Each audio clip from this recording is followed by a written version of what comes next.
Сайн байна уу, танд энэ өдрийн мэндийг хүргэе. Өнөөдрийнхөө энэ бичлэгээр би яаж хэцүүг амархан болгох вэ тухай ярих хүсэлтэй байна. Яаж хэцүүг амархан болгох вэ?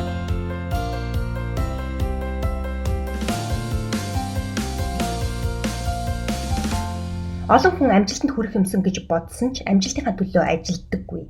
Эрүүл чирэг болох юмсан гэж боддог ч дасгал хийж зөв хоолддоггүй. Эхлүүлснээр дуусгах хүсэлтэй ч гэсэн дуусгах сахилга батыг өөртөө суулгадаггүй. Яагаад гэвэл амжилтынхаа төлөө ажиллах, дасгал хийх, зөв хооллох, сахилга баттай болох зэрэг нь хэцүү байдаг. Хүн бүр тэр хэцүүтэй нүүр туулж зовхыг хүсдэггүй. Гэвч хожим хийгээгүйгээсээ болж зовдөг.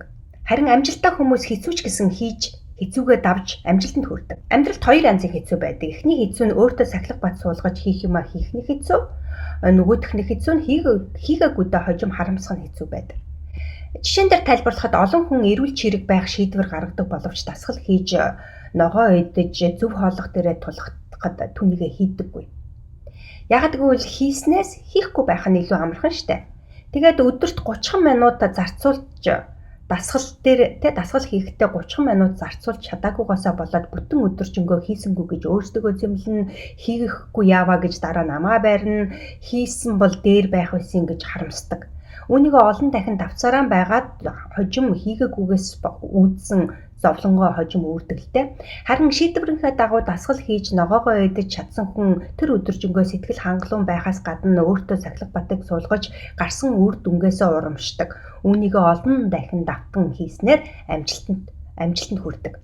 Тэгэхээр хэцүүг амархан болоход юу хийх хэрэгтэй вэ гэвэл хийх ёстой тэр зүйлээ олон дахин давтаж хийнэ. Олон дахин давтаж хийн гэдэгт хамаг ид шид байгаа юм шүү гэдгийг ойлгох хэрэгтэй. Өнөөдөр хэцүүч гэсэн хийх хэрэгтэй, маргааш хэцүүч гэсэн хийх хэрэгтэй, нөгөөдөр хэцүүч гэсэн хийх хэрэгтэй.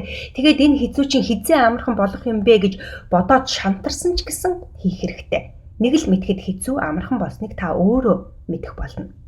Би өөрийн туршлагаас ярихад анх би төрник дээр суняад сурахад маш хэцүү байсан л да. Тэгэхэд би бүр асууж байсан хизээ суняад сурах юм бэ? Яаж суняад сурах юм болоо гэд. Тэгээд суняадаг хүнээс асуухад суняад суртлаа суняах л хэрэгтэй гэждэг тийм хариултыг авч байсан л да. Тэгээд энэ хариултыг сонсоод миний урам маш их хугарч байсан. Яагаад гэвэл суняад чадахгүй байж яаж суняах юм болоо гэд. Тэгээд за миний насан дээр суняад сурна гэдэг худлаа юм байна гэж бодсон ч гэсэн би өөрийгөө шахаж суняаж байсан. За би ямар тамирчин биштэй гэж бодож байсан ч суняаж байсан. За би ямар тэмцээнд орох гэж байгаа юм биштэй гэж бодсон ч суняаж байсан. Би ямар эрэгтэй хүн юм биш гэж бодсон ч суняаж байсан. За хэтэрхий их өөрийгөө шахаад гэмтэл авчих үедээ тэгвэл бүр 7 дор болох юм болно гэж бодсон ч гэсэн суняаж байсан.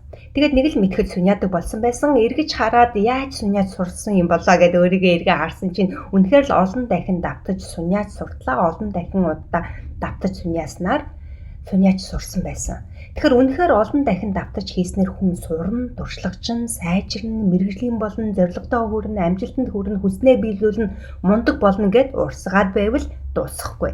Тийм болохоор хэцүүг амархан болтол нь давтаж хийх хэрэгтэй юм шүү гэдгийг би өнөөдрийнхөө бичлэгтэр сануулгах хүсэлтэй байна. За тэгэхээр та аль хэцүүдээр нүүр тулмаар байна вэ? Хийх хэцүүдээр нүүр тулмаар байна уу? Эсвэл хийгээгүйгээс хожим харамсах тэр хэцүүдээр нүүр тулмаар байна уу? Хэрвээ та өнөөдөр хийх хэцүүдээр нүүр тулахаар шийдсэн бол та түүнийхээ дагуу юу хийж байна вэ? Юу хийх гэж байна вэ гэдгээ доор надтай хуваалцаарай. Хэрвээ танд энэхүү бичлэг таалагдсан бол лайк өгөөрэй, цааш нь хэрэг болох хүнд нь түгээгээрэй. Зөвхөн таны өөрийн хүсэл эрмэлзэл таныг амжилтанд хүргэнэ.